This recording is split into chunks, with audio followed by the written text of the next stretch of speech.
विलुप्त हो चुकी सरस्वती नदी ने अब राजस्थान की धरती पर दस्तक दी है। ये वाकया हुआ जब राजस्थान के जैसलमेर डिस्ट्रिक्ट के मोहनगढ़ टाउन में बोरवेल की खुदाई चल रही थी।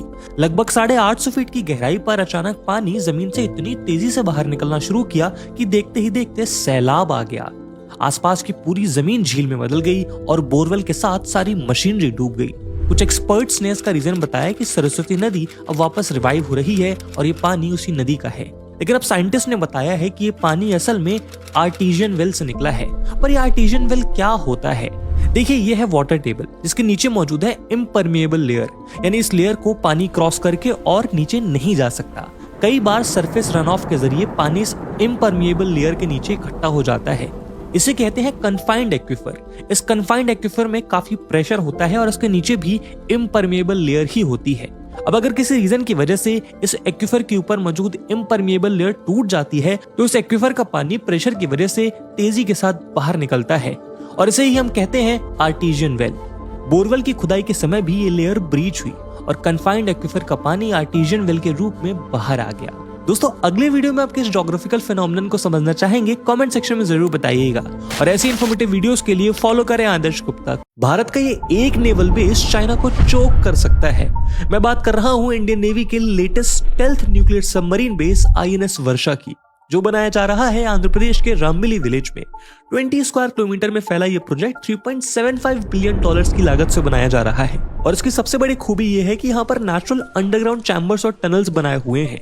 इन टनल्स के थ्रू सबमरीन्स इजीली चैम्बर्स में एंट्री और एग्जिट ले सकती हैं, वो भी बिना सरफेस पर आए, यानी दुश्मन का सैटेलाइट इन सबमरीन्स को डिटेक्ट कर ही नहीं पाएगा। और चाइना इस बेस से बहुत ज्यादा परेशान है। अगर क्यों? दरअसल चाइना लंबे समय से बे ऑफ बंगाल पर अपना कंट्रोल स्टैब्लिश करने की कोशिश में है, क्योंकि वर्ल्ड का 30% ट्रेड और चाइना का 80% ऑयल यहीं से ट्रांसपोर्ट होता है।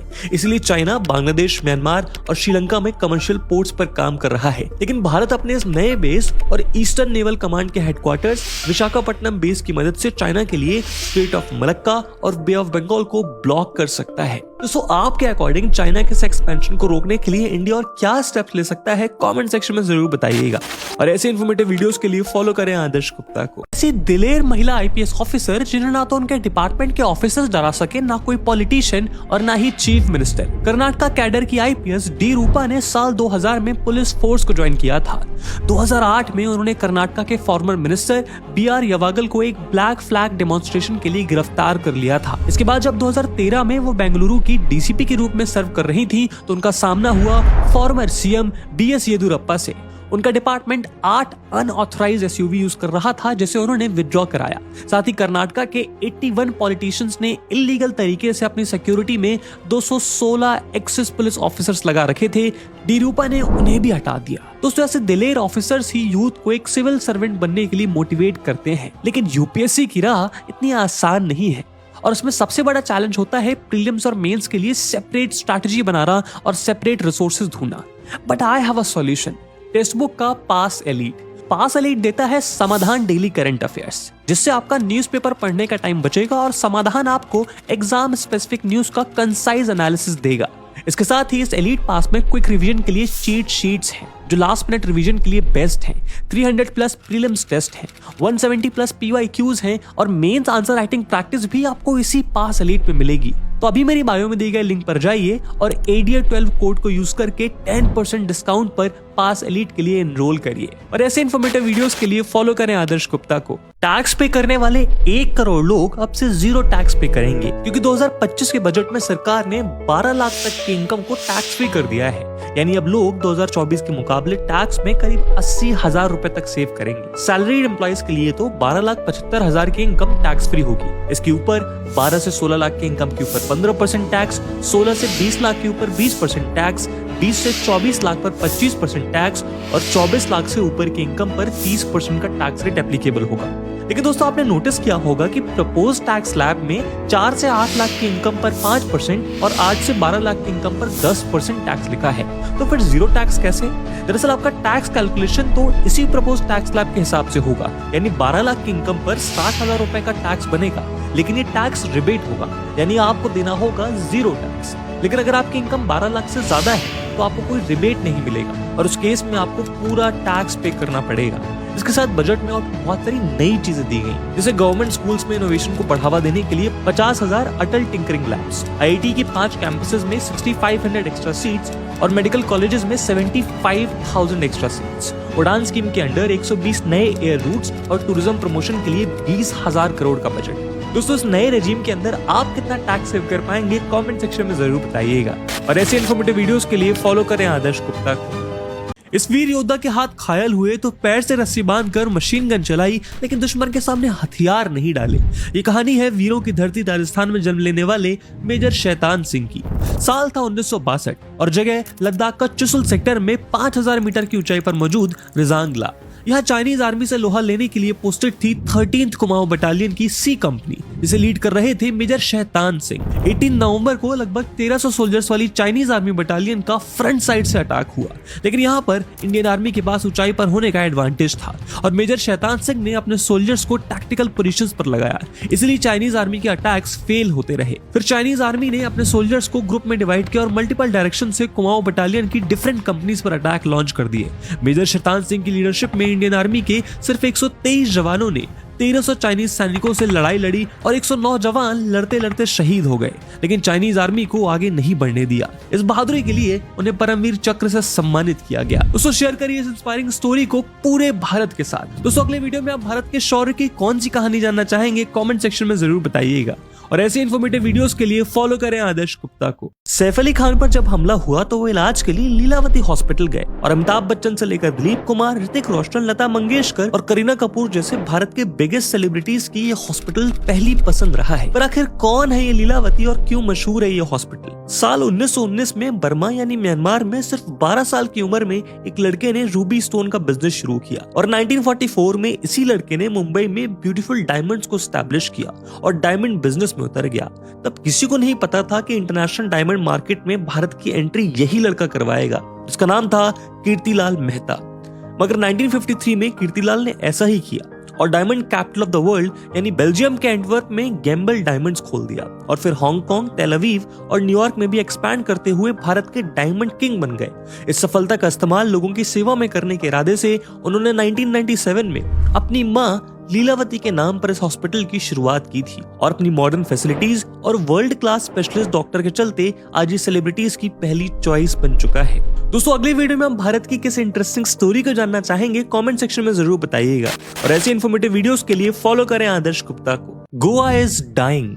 गोवा में आप टूरिस्ट जा ही नहीं रहे हैं। इवन न्यू ईयर में भी गोवा खाली पड़ा था। आई एम श्योर कि आपने भी सोशल मीडिया पर ये खबर खूब सुन ली होगी कि टूरिस्ट अब गोवा नहीं जाना चाहते, बल्कि वो थाईलैंड और श्रीलंका जैसे फॉरेन डेस्टिनेशंस प्रेफर कर रहे हैं। पर असल में ये दावा बिल्कुल गलत है। एक्चुअली 2023 के मुकाबले 2024 में ज्यादा टूरिस्ट ने गोवा को विजिट किया है, जिसके चलते 4 और 5 स्टार होटल्स लगभग 100% बुक्ड रहे हैं और लो एंड होटल्स की लगभग 60 to 70% बुकिंग फुल रही है। इससे रेवेन्यू में भी सब्सटेंशियल इंक्रीज हुआ है और अप्रैल से दिसंबर 2024 के बीच गोवा का टोटल रेवेन्यू 4614 करोड़ रहा, जो पिछले साल के कंपैरिजन में 365 करोड़ रुपीस ज्यादा है। इतना ही नहीं, जीएसटी रेवेन्यू में 9.62% और वैट कलेक्शन में 6.41% का इंक्रीज देखा गया है। इवन जिस न्यू ईयर वीकेंड में एम्प्टी गोवा की बात हो रही थी, सिर्फ उस एक वीक में गोवा एयरपोर्ट ने 1,20,000 से ज्यादा पैसेंजर्स को हैंडल किया। दोस्तों, मैं भारत को अगले 20 साल में एक ग्लोबल टूरिज्म हब की तरह देखना चाहता हूँ और मुझे लगता है कि गोवा उसमें एक इंपॉर्टेंट रोल निभाएगा। दोस्तों, आप नेक्स्ट गोवा जाने का कब प्लान कर रहे हैं और इस पूरे मुद्दे पे आपका क्या ओपिनियन है कमेंट सेक्शन में जरूर बताइएगा। और ऐसे इन्फॉर्मेटिव वीडियोस के लिए फॉलो करें आदर्श गुप्ता को। भले ही उत्तर प्रदेश अपने होली और दिवाली सेलिब्रेशंस के लिए जाना जाता हो, लेकिन यहाँ और भी बहुत सारे फेस्टिवल्स हैं। जैसे हर 12 साल में प्रयागराज में मनाया जाता है कुंभ मेला। इसमें लोग यमुना और गंगा के संगम पर डुबकी लगाने आते हैं। भगवान कृष्ण के जन्म का सेलिब्रेशन मथुरा और वृंदावन में होता है जन्माष्टमी के रूप में। इसमें दही हांडी भी फोड़ी जाती है। वाराणसी और प्रयागराज जैसी सिटीज में गंगा दशहरा के मौके पर गंगा माँ की पूजा होती है। होली के सेलिब्रेशन ब्रज और बरसाने में अलग स्तर पर होता है, जहाँ फूलों की होली और लठमार होली का यूनिक एक्सपीरियंस लोगों को मिलता है। माँ दुर्गा की पूजा होती है नवरात्रि और दुर्गा पूजा में, जबकि इसके बाद मनाई जाती है विजयदशमी यानी दशहरा। तो वहीं दिवाली के पहले सेलिब्रेट की जाती है रामलीला और दिवाली के कुछ दिन बाद वाराणसी में मनाई जाती है देव दीपावली। इसके अलावा यूपी अपने मेलों के लिए भी जाना जाता है, जैसे आगरा का बटेश्वर मेला, हापुड़ का गढ़मुख गुप्तेश्वर मेला, मेरठ का नौचंदी मेला, बाराबंकी का देवा मेला, फर्रुखाबाद का मकर संक्रांति मेला, कलिंजर फोर्ट का कलिंजर मेला, कासगंज का कंपिल मेला और अयोध्या का रामनवमी मेला। दोस्तों यूपी में और कौन से फेस्टिवल सेलिब्रेट किए जाते हैं कमेंट सेक्शन में जरूर बताइएगा और ऐसे इन्फॉर्मेटिव वीडियोस के लिए फॉलो करें आदर्श गुप्ता को। डेंगू होते ही सबसे पहले प्लेटलेट्स नीचे गिरने लगती हैं, लेकिन आखिर डेंगू का प्लेटलेट्स के साथ क्या कनेक्शन है? देखिए डेंगू की शुरुआत होती है फीमेल एडीज इजिप्टाई मॉस्किटो के साथ, जिसके अंदर डेंगू वायरस होता है। जब भी मच्छर काटता है तो वायरस बॉडी के अंदर पहुंचकर धीरे धीरे आपकी बॉडी में मल्टीप्लाई होने लगता है और अलग अलग जगह पहुंचता है। इन्हीं पार्ट में से एक पार्ट है बोन मैरो, जो बोन्स के सेंटर में प्रेजेंट होता है और बोन मैरो में प्रेजेंट होते हैं मेगा कैरियोसाइट सेल और ये सेल मैच्योर होने के बाद टूट जाते हैं।